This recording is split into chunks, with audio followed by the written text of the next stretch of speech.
Hello, bachcho. Let's read this question. So this question says the area of rectangular field in meter square of length 55.3 meter and breadth 25 meter after rounding off the value of the correct significant digit is okay. After rounding off आपको बताना है कि correct significant digits क्या होंगे, ठीक है। तो देखिए बच्चों, इस क्वेश्चन का की कॉन्सेप्ट आप क्या लिख सकते हैं, the key concept of this question. आपको देखिए यहाँ पर क्या करना, सिग्निफिकेंट फिगर का कैलकुलेशन में देखिए कैसे यूज करते हैं वो बताना है बेसिकली, ठीक है। तो significant figure will be the key concept of this question, ठीक है।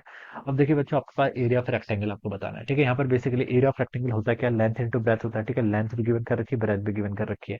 लेंथ आपको गिवन कर रखी है, ठीक है, और ब्रेथ भी। तो आपको बताना है कि जो आंसर होगा एरिया का, उसमें correct number of correct round of करना है, करेक्ट, ठीक है। तो देखिए बच्चों, हम कोई भी ऑपरेशन अप्लाई करते हैं, अर्थमेटिक ऑपरेशन अप्लाई करते हैं, तो जो आंसर होना चाहिए it cannot be more accurate then the individual. ठीक लेंथ और ब्रेथ से ज्यादा एक्यूरेट आपका एरिया कभी भी नहीं आ सकता है, ठीक है।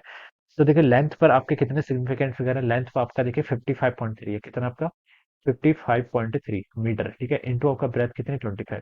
तो लेंथ पर तो आपके तीन सिग्निफिकेंट फिगर है, ब्रेथ पर आपके टू सिग्निफिकेंट फिगर है। तो जो आंसर होना चाहिए उस पर लीस्ट सिग्निफिकेंट फिगर होंगे, यानी कि टू के इक्वल होने चाहिए, ठीक है। तो अब इसको मल्टीप्लाई कर लीजिए और इसको राउंड अप कर लेना टू में, ठीक है। इसको मल्टीप्लाई करके देखिए क्या होता है, 25 इंटू 3 कितना होता है आपका 75, ठीक है। तो 5 इधर आ गया। 25 इंटू 5 कितना होता है 125, 125 प्लस 7 करेंगे तो 132, तो 2 आ गया, 13 आपका ऐसे बच गया। 25 इंटू 5 कितना होता है 125, 125 प्लस 13 करेंगे तो आपका 138 आ जाएगा, ऑलराइट। तो यहाँ से एक पॉइंट आपका इधर आ जाएगा, तो ये अपना आंसर हो जाएगा कितना 1382.5 मीटर। मीटर में था तो ये आपका मीटर का स्क्वायर हो गया, ठीक है। तो ये आपका आंसर होना चाहिए, लेकिन अब हम सिग्निफिकेंट फिगर देखेंगे। इस पर कितना सिग्निफिकेंट फिगर थे आपके, तीन सिग्निफिकेंट फिगर। इस पर कितना सिग्निफिकेंट फिगर है, दो सिग्निफिकेंट फिगर। तो आंसर पर भी कितने होने चाहिए, तो दो होने चाहिए। दो कब हो पाएंगे देखिए, दो करने के लिए देखिए हमें क्या करना पड़ेगा, इसको 13.8 फिर इसको राउंड अप करना पड़ेगा 14 और इंटू 10 टू द पावर 2, यही इसका आंसर होना चाहिए, ठीक है। ये आपका इसका बिल्कुल एक्यूरेट आंसर होगा, ठीक है। ऑप्शंस को मैच करूं तो ये देखिए ऑप्शन वन से मैच कर रहा है, ठीक है। ये पावर्स की वजह से कभी भी सिग्निफिकेंट फिगर नंबर ऐड नहीं होते हैं। 1 और 4 के कारण आपके दो सिग्निफिकेंट फिगर आएंगे।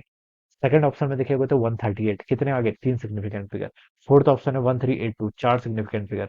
पांच फोर्थ ऑप्शन है 1382.5, ठीक है, पांच सिग्निफिकेंट फिगर। तो वो तो हो ही नहीं सकते। तो आप तो ऐसे ही देख के ही बता सकते थे, इसको करने की सॉल्व करने की भी जरूरत नहीं थी, ठीक है। सीधे यहीं से बता सकते थे कि ब्रेथ में टू सिग्निफिकेंट फिगर है, तो आंसर भी टू ही होना चाहिए, तो आपका सीधा आंसर वन आ जाता है, ठीक है। तो वन क्या हो जाएगा आपका, ऑप्शन वन क्या होगा, इसके करस्पॉन्डिंग आपका यहाँ से फिर करेक्ट आंसर हो जाएगा, alright. This will be the right answer of this question. So I hope you all understood this concept. All the best and thank you so much.